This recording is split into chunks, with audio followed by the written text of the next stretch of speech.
ইউরোপের বিভিন্ন দেশে অভিবাসী বিরোধী রাজনীতি ও চরম ডানপন্থী তৎপরতার বিরুদ্ধে জোরালো প্রতিবাদে রাস্তায় নেমেছে হাজারো মানুষ। শনিবার ইটালির রোম, নর্দার্ন আয়ারল্যান্ডের বেলফাস্ট এবং ইংল্যান্ডের ব্রাইটনে অনুষ্ঠিত বর্ণবাদ বিরোধী বিক্ষোভে অংশ নেন বিভিন্ন ট্রেড ইউনিয়ন, মানবাধিকার কর্মী ও তৃণমূল সংগঠনের সদস্যরা। বেলফাস্টে গত সপ্তাহের ছুরি হামলার জেরে ছড়িয়ে পড়া অভিবাসী বিরোধী সহিংসতার প্রতিবাদে সিটি হলের সামনে জমায়েত হন হাজারো মানুষ।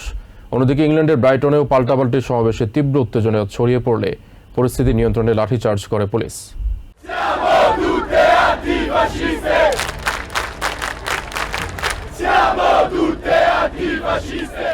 ইটালির রাজধানী রোমে শনিবার হাজার হাজার বামপন্থী বিক্ষোভকারী ফ্যাসিবাদ বিরোধী স্লোগান কণ্ঠে তুলে মিছিল করেন।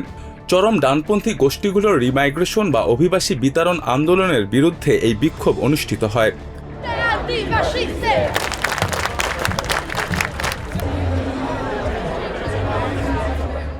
অভিবাসী ও বিদেশি বংশোদ্ভূত মানুষদের বিতাড়নে ডানপন্থীদের দাবির বিরুদ্ধে কলোসিয়ামের সামনে বিভিন্ন ট্রেড ইউনিয়ন, বামপন্থী সংগঠন ও নাগরিক সমাজের প্রতিনিধিরা এই বর্ণবাদ বিরোধী বিক্ষোভের আয়োজন করেন।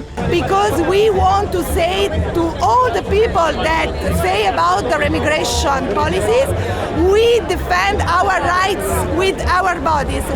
বিক্ষোভে অংশ নিয়ে অতি ডানপন্থীদের এই বৈষম্যমূলক নীতির তীব্র সমালোচনা করেন বিশ্ববিদ্যালয়ের শিক্ষার্থী ইলারিয়া ভিনাতিয়েরি।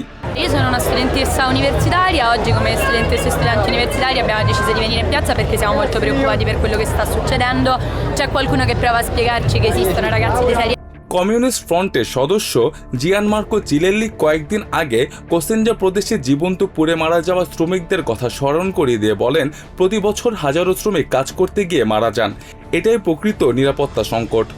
Non ci scordiamo operai che sono stati arsi vivi in provincia di Cosenza pochi giorni fa. Quella è la vera sicurezza e la vera emergenza sicurezza nel nostro paese, dove migliaia di lavoratori ogni anno muoiono mentre sono sul posto di lavoro. একই দিনে Northern আয়ারল্যান্ডের বেলফাস্টে United against racism শিরোনামে city হলের সামনে জড়ো হন বিপুল সংখ্যক মানুষ। We are taking action and we are taking to the streets for the fight against the social and economic.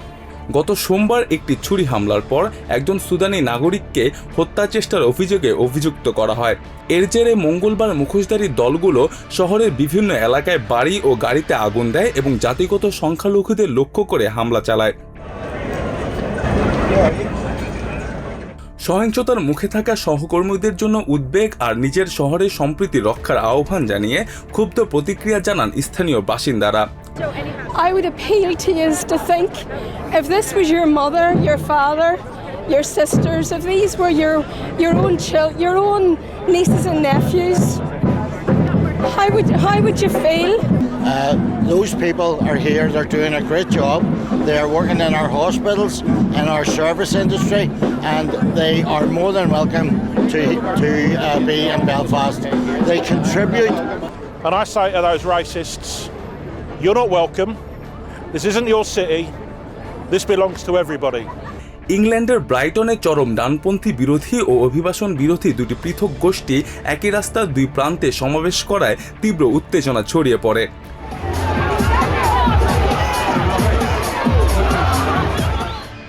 স্থানীয় সংবাদ মাধ্যম দ্য আর্গাসের তথ্য অনুযায়ী দুই পক্ষের মধ্যে সংঘর্ষ বাধলে পুলিশ লাঠিচার্জ করে পরিস্থিতি নিয়ন্ত্রণে আনে। মোস্তফা আশিকেন আবির, TBN 24 নিউজ ডেস্ক।